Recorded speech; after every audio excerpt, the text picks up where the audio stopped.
अन्नदा एकादशी का व्रत भाद्रपद मास की कृष्ण पक्ष की एकादशी तिथि के दिन रखा जाता है। इस व्रत को करने से व्यक्ति को सुख समृद्धि और मोक्ष की प्राप्ति होती है। आइए जानते हैं अन्नदा एकादशी व्रत कब रखा जाएगा और व्रत के पारण का समय। भाद्रपद मास की कृष्ण पक्ष की एकादशी को अन्नदा एकादशी के नाम से जाना जाता है। पद्म पुराण में अन्नदा एकादशी को बहुत ही पुण्य फलदायी बताया गया है। इस एकादशी का महत्व इसलिए भी अधिक बढ़ जाता है क्योंकि यह जन्माष्टमी के 4 दिन बाद आता है।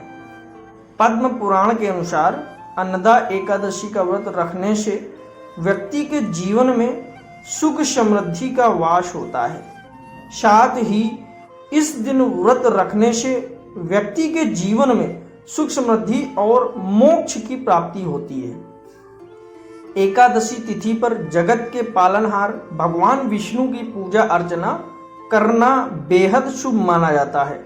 इस दिन विष्णु जी की विशेष विधि विधान से पूजा करने और उन्हें उनकी प्रिय चीजें अर्पित करने से साधक पर विष्णु जी की कृपा बनी रहती है। ऐसे में चलिए जानते हैं कि आप अन्नदा एकादशी पर विष्णु को क्या चीजें अर्पित कर सकते हैं। भाद्रपद माह के कृष्ण पक्ष की एकादशी को अन्नदा एकादशी नाम से जाना जाता है। ऐसा कहा जाता है कि इस व्रत को करने से साधक को शुभ फलों की प्राप्ति होती है। साथ ही भगवान विष्णु की कृपा से सभी मनोकामनाएं भी पूर्ण होती हैं। तो चलिए जानते हैं आप किस प्रकार अगस्त में आने वाली अन्नदा एकादशी पर प्रभु श्री हरि को प्रसन्न कर सकते हैं। साथ ही व्यक्ति के सभी पापों से मुक्ति मिलती है।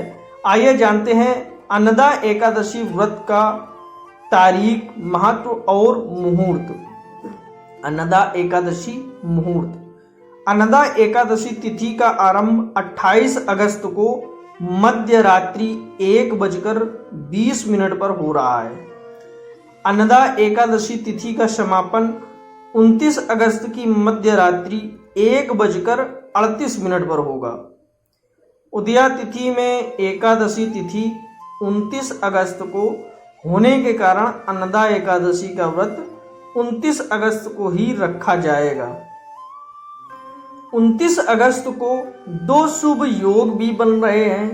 पहला सिद्धि योग और दूसरा सर्वार्थ सिद्धि योग। इन दोनों योग को ज्योतिष शास्त्र में बहुत ही शुभ माना गया है। इस दौरान आप जो भी पूजा पाठ करेंगे वह सभी सिद्ध और सफल होते हैं। इसलिए इस बार अन्नदा एकादशी के दिन दान पुण्य के कार्य करने का दोगुना फल प्राप्त होगा। अन्नदा एकादशी व्रत पारण का समय 30 अगस्त को लाभ चौगड़िया में 7:34 से 9:10 तक आप व्रत का पारण कर सकते हैं। इस दौरान व्रत का पारण करना बेहद शुभ रहने वाला है। ये चीजें करें अर्पित। अन्नदा एकादशी के दिन भगवान विष्णु की पूजा के दौरान जब चौकी पर उनकी मूर्ति स्थापित करें तो इस बात का ध्यान रखें कि चौकी पर पीले रंग का आसन बिछाना चाहिए। इसी के साथ प्रभु श्री हरि को पीले रंग के वस्त्र भी जरूर अर्पित करने चाहिए। पूजा में विष्णु जी को हल्दी, पीला चंदन, अक्षत, पीले फूल, इत्र और धूप दीप आदि चढ़ाएं। इससे वह अति प्रसन्न होते हैं। इसी के साथ विष्णु जी को तुलसी दल अर्पित करें और उनके भोग में भी तुलसी डालना ना भूलें, अन्यथा उनका भोग अधूरा माना जाता है। आप विष्णु जी को पीले रंग की मिठाई का भी भोग लगा सकते हैं, जैसे बेसन के लड्डू या फिर रस मलाई आदि। ऐसे प्राप्त कर सकते हैं कृपा। अन्नदा एकादशी पर भगवान विष्णु का लक्ष्मी जी के साथ पूजन करना चाहिए।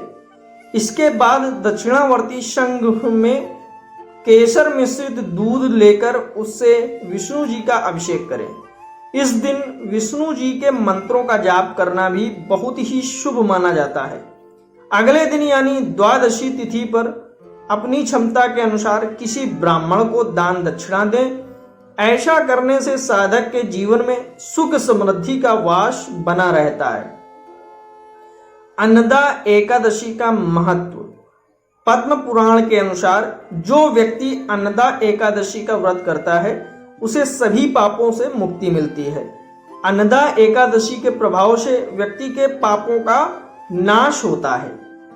साथ ही इस व्रत के प्रभाव से व्यक्ति को मोक्ष की प्राप्ति होती है। मान्यता यह भी है कि इस व्रत को करने से अश्वमेघ यज्ञ के समान शुभ फल मिलता है। दोस्तों, चैनल पर अगर पहली बार आए हैं तो चैनल को सब्सक्राइब कर लें और आपको ये वीडियो कैसा लगा है कमेंट में जरूर बताएं।